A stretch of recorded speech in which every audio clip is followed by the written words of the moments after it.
Hi friends, स्वागत है आप लोगों का हमारे यूट्यूब चैनल में। आज हम बात करने वाले एक बहुत ही इम्पोर्टेंट टॉपिक जो आप सभी के लिए जरूरी है। पता चले कब आपके जीवन में आपका पुलिस से सामना हो जाए तो आपके क्या क्या अधिकार हैं। पुलिस आपको गिरफ्तार करने आई उस समय आपके पास क्या राइट है, या आप पुलिस कस्टडी में है तो उस समय आपके क्या राइट है। आपके अरेस्ट होने से कोर्ट तक पहुंचने तक का जो भी आपका अधिकार है, वन बाय वन सारे हम आज इस वीडियो में कवर करेंगे।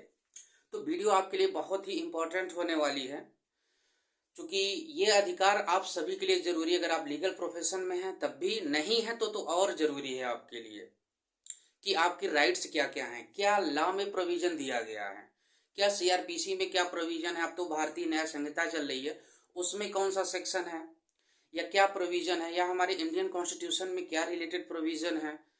तो उन सभी से रिलेटेड आज हम वीडियो में बात करते हैं। तो चलिए वीडियो को स्टार्ट करते हैं।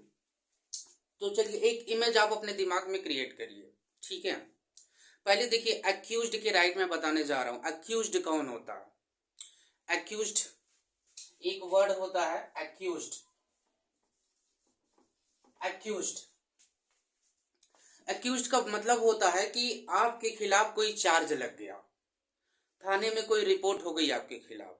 आप कभी अक्यूज्ड का ये मतलब नहीं है कि आप अपराधी हैं, क्योंकि एक थियरी का जो प्रिंसिपल है वो कहता है कि accused and accused presume to be innocent until proven guilty.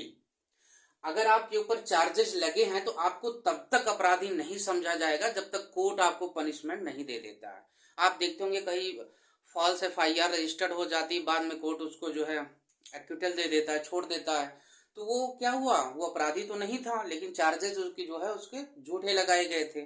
तो अक्यूज्ड वो पर्सन होता है जिसके ऊपर पुलिस में चार्जेस लग गए। कोई व्यक्ति आपके खिलाफ थाने गया और एफआईआर लिखा दिया, झूठी एफआईआर लिखा दिया, तो ठीक है, वो पर्सन होता है अक्यूज जिसके खिलाफ चार्जेस लगे होते हैं। तो पहला राइट, आप अपने दिमाग में एक इमेज को क्रिएट करिए। आप घर पे हैं, आपके मतलब देखिए, पुलिस अगर आपको अरेस्ट दो तरीके से कर सकती है, एक विदाउट वारंट और एक विथ वारंट। विथ वारंट जो मजिस्ट्रेट की परमिशन लेकर के मजिस्ट्रेट एक अरेस्ट वारंट इशू करता है, उसके बाद पुलिस अरेस्ट करती है।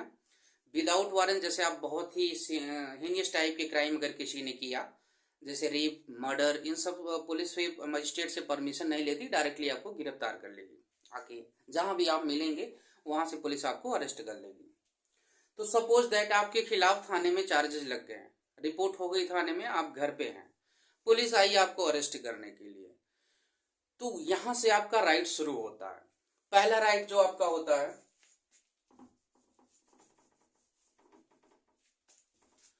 वन बाय वन नोट करते जाइए। पहला राइट होता है ग्राउंड ऑफ अरेस्ट। आप पूछिए उनसे, पहला आप कह सकते हैं कि क्या ग्राउंड है, ग्राउंड्स ऑफ अरेस्ट आप पूछिए उनसे। पुलिस आई आपके सामने आपको गिरफ्तार करने, आप उनसे पूछिए किस ग्राउंड पे आप हमें गिरफ्तार कर रहे हैं, क्या आधार है। तो पुलिस ऑफिसर क्या करेगा, उसको बताना पड़ेगा। ऐसा नहीं आया आपको पकड़ लिया, उठा के लेके चला गया, वो आप पूछते रह गए, वो कुछ नहीं बता रहा है, ऐसा वो नहीं कर सकता। उसको बताना पड़ेगा। जब आप उसको लॉ का प्रोविजन बता देंगे कि हमारे लॉ में ये प्रोविजन है, इसके अनुसार आप बताइए, तो बिल्कुल आपको बताएगा। क्या प्रोविजन है हमारे लॉ में? देखिए, जो पहले था सीआरपीसी, सीआरपीसी का जो सेक्शन 50 का 1 ये बात करता है। आप उनको बोल देंगे कि हमारे कोड ऑफ क्रिमिनल प्रोसीजर में सेक्शन 50 का 1 बात करता है कि आप हमें ग्राउंड बताएंगे, बिना ग्राउंड बताए तो हमें अरेस्ट नहीं कर सकते। लेकिन अब ये जो हमारे हो गया है बीएनएसएस में, भारतीय नागरिक सुरक्षा संहिता, इसमें आपका सेक्शन हो गया 47 का 1, सीआरपीसी का सेक्शन 50 का 1, और सेम सेक्शन हो गया बीएनएसएस भारतीय नागरिक सुरक्षा संहिता का सेक्शन 47 का 1। पहला पॉइंट आपने ग्राउंड ऑफ अरेस्ट, वो आपको बताएगी कि किस ग्राउंड पे वो आपको गिरफ्तार कर रही है। दूसरा आपका जो अधिकार है, आप कह सकते हैं कि इन्फॉर्म, आपको एक प्रोविजन, जैसे अगर मान लीजिए कि पुलिस ने कोई अरेस्ट, जैसे मान लीजिए मजिस्ट्रेट ने कोई अरेस्ट वारंट इशू किया है, ठीक है, या उसके जो सबॉर्डिनेट, उसके जो सीनियर अधिकारी है उसको कोई ऑर्डर दिया कि आप जाइए गिरफ्तार करके ले जाइए, तो आपको शो करना पड़ेगा, मतलब उसको पुलिस को शो करना पड़ेगा क्या, arrest warrant, show arrest warrant, arrest warrant, इसका प्रोविजन आपका दिया हुआ है सीआरपीसी सेक्शन 75, और जो हमारे बीएनएस का सेक्शन है, बीएनएसएस का, इसका हमारा सेक्शन है 77, सेम प्रोविजन है। मतलब जब मजिस्ट्रेट कोई अरेस्ट वारंट इशू करता है तो उस अरेस्ट वारंट को आपको दिखाना पड़ेगा कि ये अरेस्ट वारंट है, ये आपने अपराध कमिट किया है, इसके रिलेटेड आपकी गिरफ्तारी होगी। ठीक। दूसरा, अगर मान लो कोई दूसरा पुलिस अधिकारी उसको ऑर्डर दिया अपने सबॉर्डिनेट को, मान लो जो एसएचओ ने अपने एसआई को ऑर्डर दिया है कि आप गिरफ्तार करके लाइए, कोई ऑर्डर अगर दिया है तो वो उसका प्रोविजन है सीआरपीसी 55, और सेम सेक्शन आपका बीएनएसएस में भी है 55। मतलब जब कोई अगर ऑर्डर दिया है तो उसको आपको दिखाना पड़ेगा। ये दो अधिकार हो गए। तीसरा अधिकार की हम बात कर लेते हैं, इन्फॉर्म टू योर नियरेस्ट, या किसी रिलेटिव को। मतलब पुलिस ने आपको गिरफ्तार कर लिया, मान लीजिए आप कहीं अकेले मैदान में थे, आपके खिलाफ चार्जेस लगे और पुलिस को पता चला कि आप कहीं मैदान में हैं, अकेले हैं, बाहर हैं। क्योंकि अगर आपके घर से वो गिरफ्तार करेंगे तो जाहिर सी बात है कि सबको पता चल ही जाएगा। लेकिन अगर कहीं ऐसी जगह पे आप हैं कि जहाँ पे कोई नहीं है, रास्ते में आप गाड़ी चला रहे हैं, वहां से पुलिस आई आपको गिरफ्तार कर लिया, तो उस कंडीशन में जो आपके राइट हैं, गिरफ्तार करने के बाद आप जिस व्यक्ति को बताना चाहेंगे, अपने किसी फ्रेंड को, जिस व्यक्ति को आप नॉमिनेट करना चाहेंगे कि इसको जानकारी दे दी जाए, किसी रिलेटिव को, किसी फ्रेंड को, तो वो पुलिस को जो है इन्फॉर्म करना पड़ेगा। उसका प्रोविजन हमारे सीआरपीसी में है, इन्फॉर्म टू नियरेस्ट और रिलेटिव।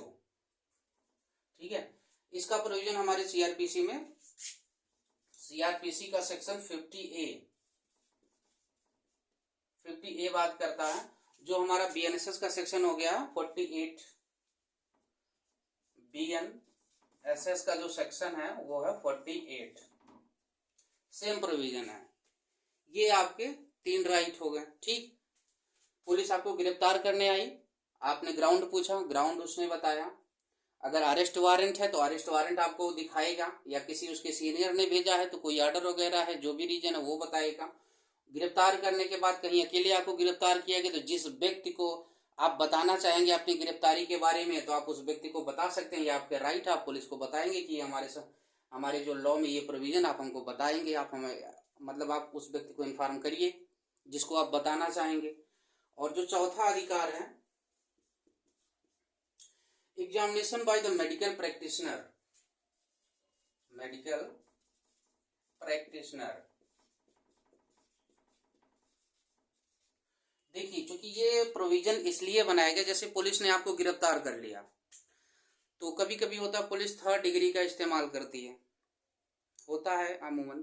तो उस कंडीशन में चूंकि बाद में पुलिस ये जाके कोर्ट में कह देगी कि इसको तो चोट पहले से लगी थी, तो जिस समय आपको गिरफ्तार करेगी उस समय ही आपका जो राइट है कि मेडिकल प्रैक्टिशनर के जरिए ही पता कर लिया जाएगा कि अगर आपको पहले से कोई चोट है, हाथ में, सर पे, कहीं भी कोई चोट है, तो वो मेडिकल प्रैक्टिशनर चेक करेगा कि आपकी गिरफ्तारी होने के बाद कि आपको फला फला जगह चोट है या कोई निशान है या जो भी कुछ है। अगर आप लेडीज हैं, लेडीज को गिरफ्तार किया गया है तो लेडीज डॉक्टर ही उसको चेक करेगी, जो भी चोट वगैरह, इंजरी वगैरह है। तो कभी कभी मतलब गलत तरीके से भी यूज हो जाता है सेक्शन। इसका भी आपका प्रोविजन अब दिया हुआ है सीआरपीसी 54 में, सेक्शन 54 में दिया हुआ है। जो बीएनएसएस का सेक्शन है वो 53 है। बीएनएसएस का सेक्शन 53 है और सीआरपीसी का सेक्शन 54 है। तो ये आपके 4 राइट हो गए। 5वां राइट की हम बात कर लेते हैं। अब right to silent, right to ध्यान रखिएगा, इस नियम को बहुत ही काम आएगा आपका जीवन में जब भी आपका किसी पुलिस अधिकारी से सामना होगा गिरफ्तारी से रिलेटेड। राइट टू साइलेंट, ये हमारा प्रोविजन है आर्टिकल भारतीय संविधान में है, आर्टिकल 20 क्लॉज 3 में दिया हुआ। बता देते हैं क्या है।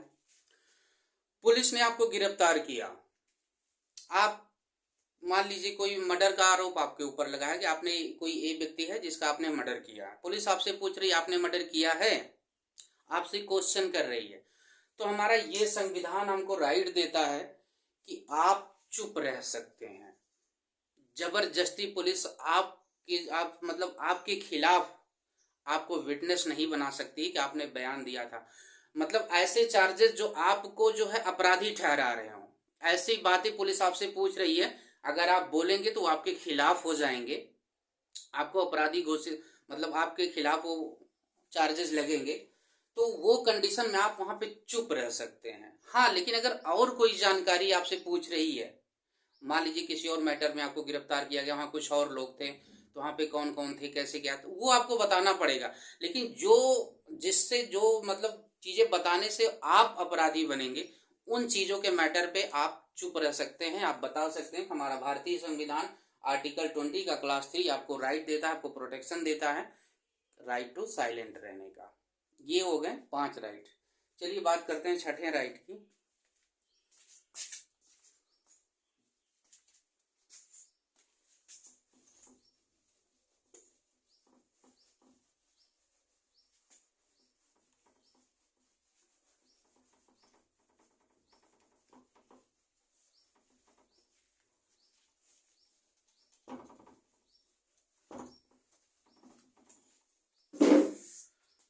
सिक्स राइट, छठा राइट आपका क्या है? अब बात यह है आपकी, consult a lawyer.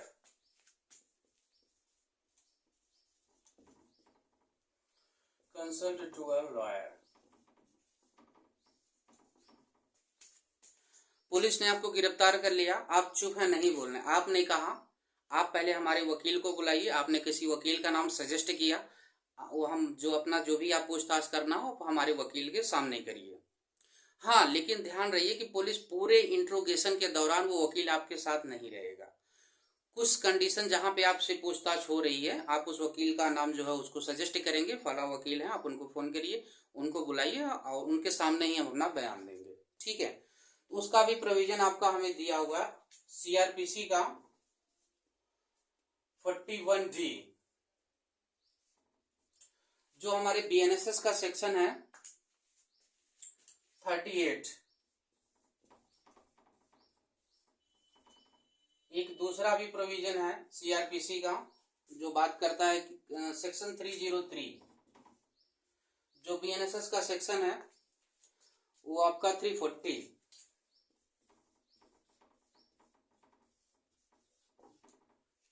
Same provision बात करता है।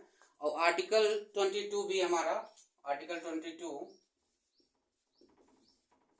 22 का क्लास 1, ये भी बात करता है कि आप अपने चॉइस के एक वकील को उस समय हायर कर सकते हैं कि जब आपके साथ इंट्रोगेशन हो, पुलिस पूछताछ करे तो वो वहां पे उपस्थित रहे, ठीक है। ये कंसल्ट है लॉयर। उसके बाद आपका अगला जो राइट है,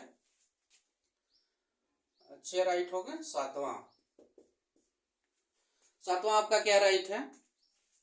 right to release on bail. Right to release on bell.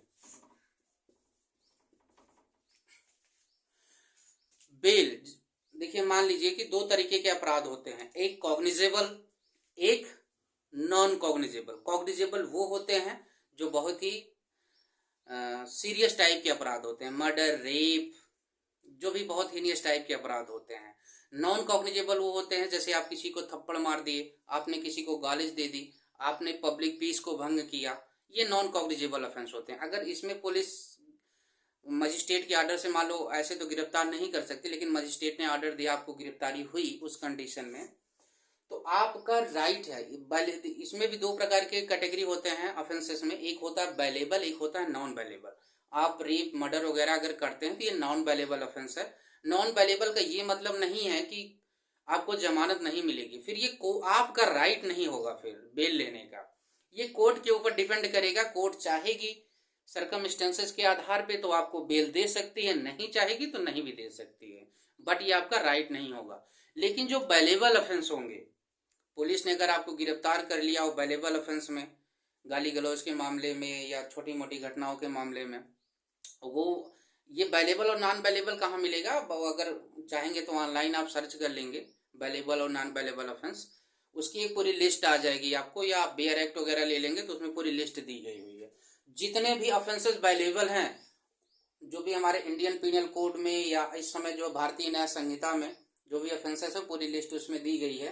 तो जो ऑफेंसेस नॉन बेलेबल हैं उसमें, बेलेबल ऑफेंसेस जो हैं उसमें पुलिस, आपका ये राइट है, पुलिस आपको बताएगी कि आप जो अपराध आप किए जिसमें आपको अरेस्ट किया गया है, आप सिक्योरिटी वगैरह देंगे, बेल बॉन्ड वगैरह भरेंगे तो आपको रिलीज कर दिया जाएगा। पुलिस ही आपको बेल दे देगी, आपको कोर्ट जाने की जरूरत नहीं पड़ेगी।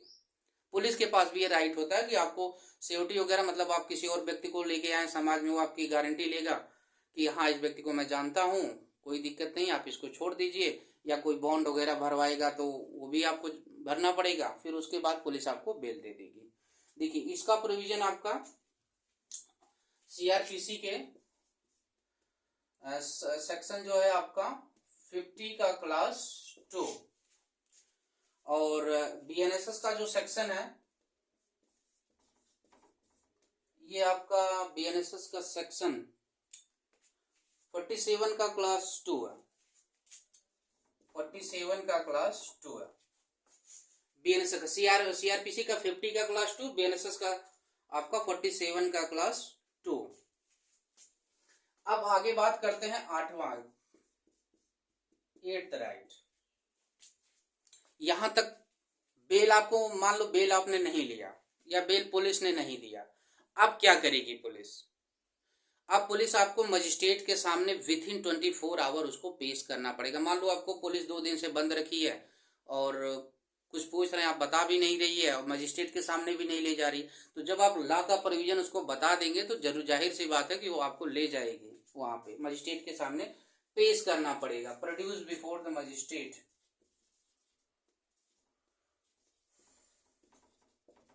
Produce before the magistrate within 24 hour, 24 घंटे के अंदर। हाँ लेकिन अगर जैसे मान लो कि जो जर्नी का टाइम है, जो डिस्टेंस है आपको ले जाने का, वो टाइम एक्सक्लूड हो सकता है। आपको गिरफ्तार कर लिया, 24 घंटे हो गए और आपको ले जाने में ज़्यादा समय लग रहा है रास्ते में, तो वो समय उसमें से घटा दिया जाएगा। बाकी जो 24 घंटे आपको गिरफ्तारी हो गए उसके अंदर ही आपको जो है मजिस्ट्रेट के सामने, मजिस्ट्रेट मतलब जुडिशियल मजिस्ट्रेट जो होते हैं डिस्ट्रिक्ट में, तो उनके सामने वो आपको पेश करेगी। वह देखिए इसका प्रोविजन कहाँ पे आपका, सीआरपीसी का सेक्शन 57 नोट कर लीजिए, और बीएनएसएस का सेक्शन 58, बीएनएसएस का सेक्शन 58, एक सेक्शन और है सीआरपीसी का जो इस बारे में बात करता है, वो है 76, और बीएनएसएस का सेक्शन 78।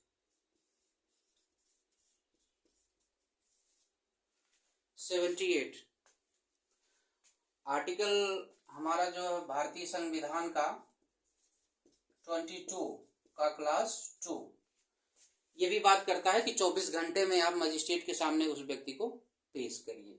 ये आपके हो गए 8 राइट। 2 राइट आपके और बचे हुए हैं, बात कर लेते हैं। ये 9 आप कह सकते हैं कि फेयर ट्रायल।